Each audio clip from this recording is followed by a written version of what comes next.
Assalamualaikum warahmatullahi wabarakatuh. Perkenalkan, nama saya Hanifah Zahra. Pada kesempatan kali ini, saya akan mempresentasikan fenomena dakwah di media sosial dengan menggunakan perspektif otoritas karismatik menurut Max Weber dengan studi kasus Mama Gufron.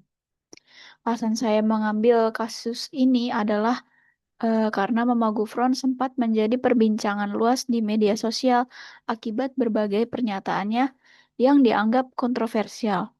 Melalui kasus ini, kita bisa melihat bagaimana media sosial mempengaruhi terbentuknya otoritas seorang tokoh agama. Slide selanjutnya itu ada dakwah berubah di era digital.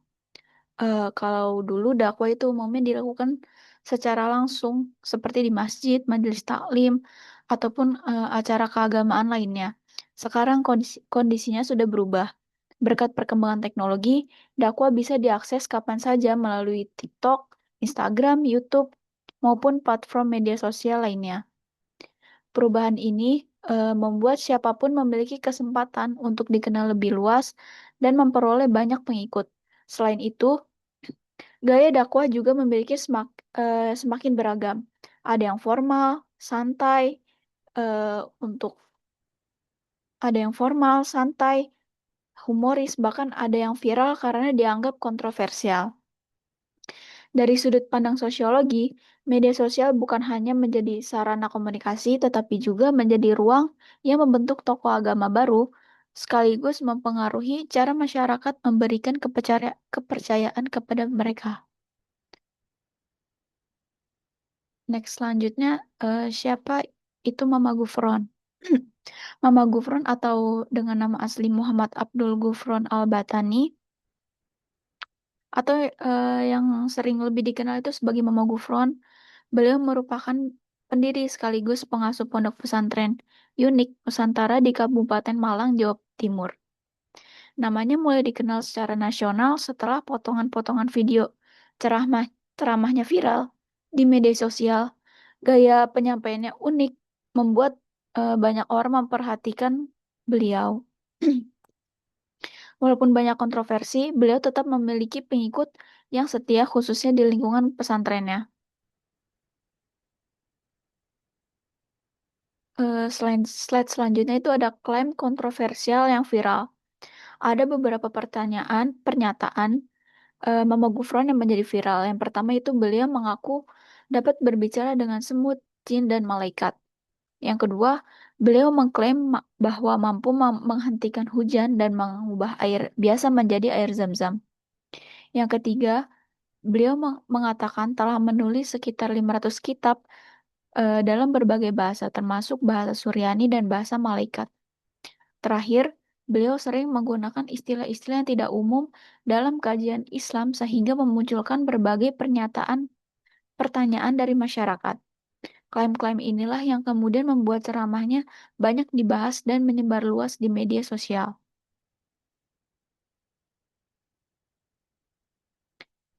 Slide selanjutnya itu ada pro dan kontra di masyarakat.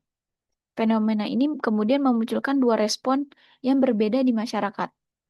Di satu sisi, banyak netizen yang mengkritik dan meragukan kebenaran berbagai klaim tersebut. Mereka bahkan menjadikan potongan video ceramahnya sebagai bahan perdebatan maupun candaan di media sosial.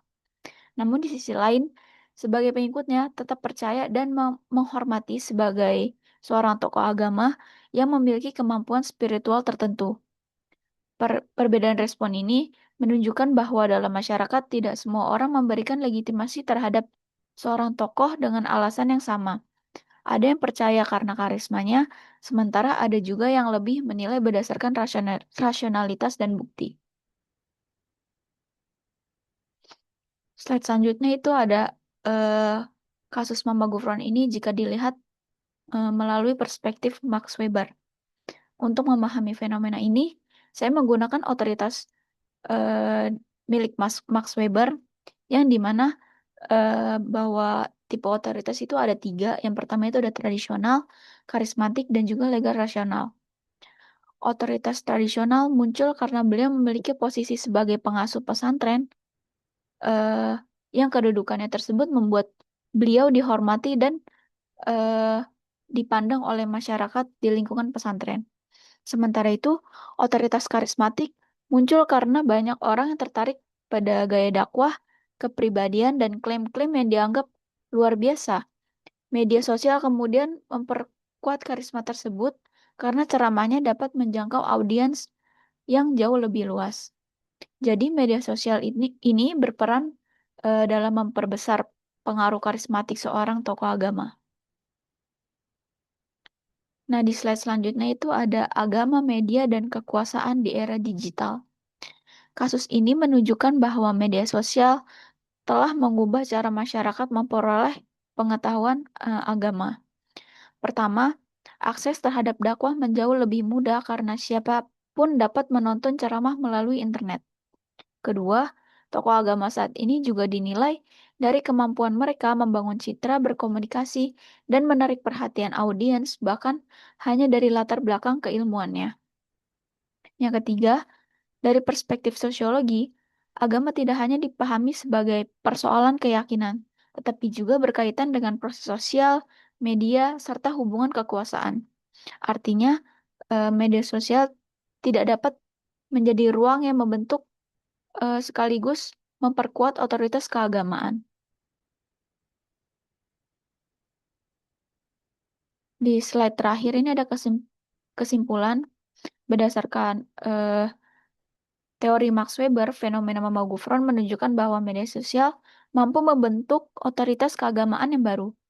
Pengaruh beliau tidak hanya berasal dari statusnya sebagai pengasuh pondok pesantren yang mencerminkan otoritas tradisional, tetapi juga dari karisma, gaya komunikasi, serta kepercayaan masyarakat yang semakin berkembang melalui media sosial. Dengan demikian, media sosial bukan hanya menjadi media penyebaran dakwah, tetapi juga menjadi faktor yang penting dalam membentuk legitimasi dan pengaruh seorang tokoh agama di era digital. Sekian presentasi yang dapat saya sampaikan. Jika ada kurangnya mohon maaf. Terima kasih atas perhatiannya. Wassalamualaikum warahmatullahi wabarakatuh.